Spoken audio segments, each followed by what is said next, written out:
O Natal é uma das poucas épocas que não mudaram. As pessoas se reúnem com a família e amigos para comer, beber e se divertir.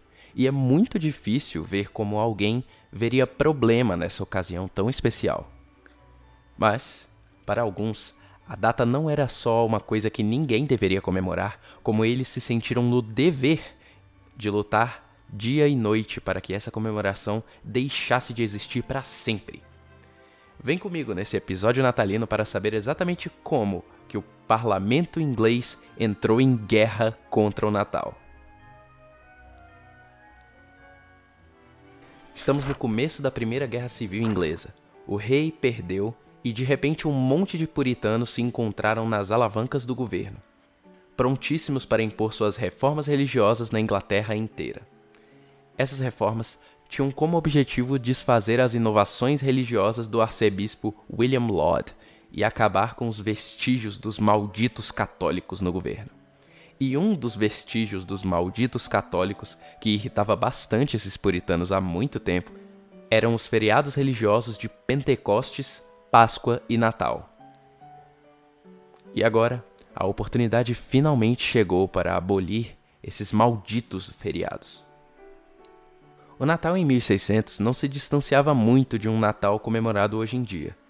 As pessoas tiravam o dia para ir à missa e depois tinham o resto do dia de folga. Além disso, os ingleses também comemoravam o que se chamava de os 12 dias de Natal, um período festivo no meio do inverno onde as pessoas bebiam e cantavam e comiam comidas natalinas e bebiam mais e apostavam e, é claro, bebiam. E o ódio dos puritanos pelo papado só poderia ser comparado ao ódio dos puritanos pela diversão. Então é claro que a combinação de um feriado católico, onde as pessoas, Deus me perdoe, se divertem, era algo que realmente incomodava e aterrorizava puritanos que agora estavam no centro do governo. E assim que o rei foi retirado de Londres, no começo da Primeira Guerra Civil, o parlamento começou suas movimentações para banir o Natal completamente. As primeiras ordens para banir o Natal vieram de 1642, mas mesmo em Londres, que era o coração puritano do país, houve muita resistência e protestos contra essas medidas. E, como vai virar moda daqui para frente, a casa do prefeito foi vandalizada. Em 1643, os donos de guildas e lojas tentaram ficar abertos para negócios no dia do Natal, mas eles foram forçados a fechar suas lojas por uma turba de aprendizes que não queriam trabalhar e sim festejar uma das poucas férias que eles tinham no ano. A vida de um aprendiz de guilda já era uma merda e pioraria muito sob a guia desses fanáticos religiosos que estavam tentando banir um pouco de diversão que existia para um subalterno. Porém, a resistência do povo significou pouco quando os parlamentares assinaram uma aliança com os presbiterianos escoceses e, ao invés de terminar, a guerra contra o Natal acabaria retomando fôlego e partindo para o ataque. Em 1644, o Natal coincidiu com um jejum mensal e o parlamento aproveitou essa oportunidade para proibir o Natal enquanto incentivava as pessoas a observar o jejum. Pouco depois, o novo diretório de adoração foi publicado. E nele não havia o Natal, mas os ingleses simplesmente ignoraram o novo diretório de adoração e protestaram na rua novamente. A população parecia estar vencendo, e o banimento do Natal parecia estar ficando no passado, com todos ignorando as ordenanças do parlamento. Porém, os puritanos atingem o ápice do seu poder parlamentar quando derrotam o rei na Batalha de Naseby, em 1646, e eles assumem a autoridade completa do governo inglês. E os conflitos passam de alguns assistentes lutando pelo direito às férias e se tornam uma verdadeira guerra entre multidões civis. Uma onda de protestos em várias ruas da Inglaterra toma forma. Não com multidões puritanas forçando os comuns a trabalhar, mas com multidões comuns forçando os puritanos a fechar suas lojas. E novamente, a casa do prefeito foi vandalizada.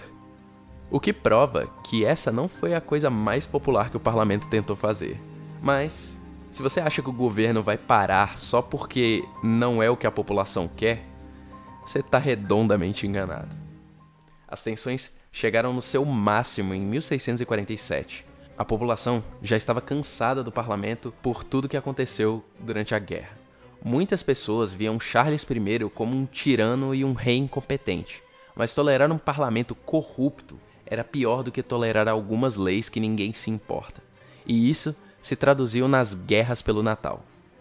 A mídia da época, lógico, não ficou de fora. E não tinham só folhetins e jornais na mídia popular xingando os outros em nome do Natal ou do banimento desse feriado satânico. Mas a confusão se estendeu para o teatro, para cartazes e para músicas que tentavam radicalizar um lado enquanto desmotivavam o outro. O Partido Natalino, que é o nome que eu inventei agora, argumenta que nós deveríamos preservar essa tradição, que é um feriado celebrando o nosso Salvador, e elogiar as caridades que eram mais ativas durante os dias santos. E qual é o problema em tudo isso? Enquanto o Partido Cristão argumentava que isso não tinha base nas escrituras, nós nem sabemos o aniversário de Jesus mesmo, mas isso não importa, porque no fim do dia é uma festa católica, e por ser uma festa católica, deve ser exterminada. Depois, algumas pessoas foram notando a coincidência entre o Natal e a festa romana da Saturnália. Então, não era uma luta contra uma celebração católica, era uma luta contra uma celebração pagã e possivelmente satânica. A população já estava polarizada no eixo parlamentar monarquista e no eixo puritano cristão, e com as novas tentativas de cancelar o Natal, levaram a revoltas populares no inverno de 1647, no norte, em Lancashire, e no leste, como na região de Kent, e nas cidades de Norwich e Ipswich, e até em Londres, onde o prefeito tentou desfazer alguns cartazes e declarações públicas, e uma multidão irritada se levantou para expulsá-lo da cidade. Mas talvez o ápice da batalha pelo nosso querido feriado aconteceu em Canterbury, o antigo lar do arcebispado mais importante da ilha. Os puritanos, no Conselho do Condado, baniram o que eles chamaram de a queridinha festa dos caipiras, dos promíscuos e dos sem-vergonhas, que é chamado de Natal. E então, esses promíscuos caipiras e sem-vergonha ignoraram a lei e seguiram normalmente para a missa. Aí, algum engraçadinho começou a servir cerveja de graça para todos os simpatizantes do Natal, e a multidão revoltada e organizada virou uma multidão revoltada, organizada e bêbada. A casa do prefeito foi vandalizada, o que a esse ponto já é uma prática padrão do partido natalino em todas as revoltas, e a multidão começou a cantar slogans monarquistas, o que assustou muito os parlamentares. E no fim do dia, a multidão já tinha controlado a cidade num nível tão preocupante que o exército parlamentar foi despachado para Canterbury e Ipswich, onde, e vocês não vão acreditar nisso, um cara chamado Natal foi morto. Sim.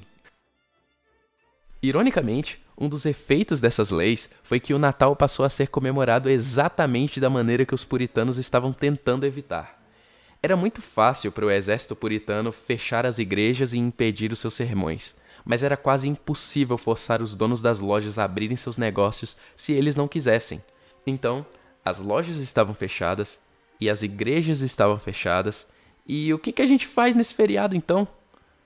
Bem, os bares estão abertos, e para a alegria de todos os donos dos bares, e para o terror dos puritanos, a Inglaterra passou a ingerir muito álcool nos dias de Natal porque eles basicamente não tinham mais nada para fazer.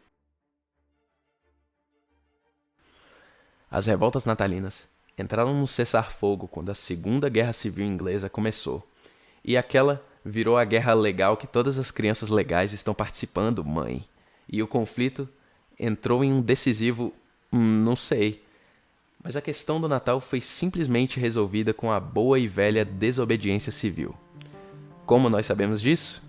Bem, na era da comunidade inglesa sob o Lorde Protetor Oliver Cromwell, em 1650, o Conselho de Estado ordenou multas maiores aos que celebravam o Natal.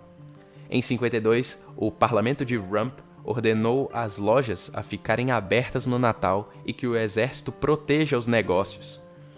Em 56, o segundo parlamento do protetorado se reuniu no Natal para discutir como impedir o Natal, e no ano seguinte, eles mandaram uma carta para o prefeito de Londres advertindo para ele policiar melhor o Natal.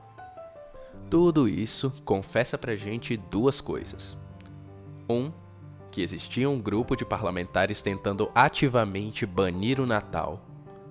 E 2, que ninguém estava dando atenção para eles. No fim, a monarquia foi restaurada junto com o Natal sob Charles II. E as pessoas de Londres respiraram aliviadas por suas tradições terem sido salvas de um bando de fanáticos religiosos. E no fim, foi isso que salvou o Natal: a desobediência civil e a luta popular contra leis injustas. Mas, se a guerra contra o Natal tem alguma lição aproveitável nos dias de hoje, é que a melhor forma de protesto disparado é a queima da casa do prefeito. E até a próxima.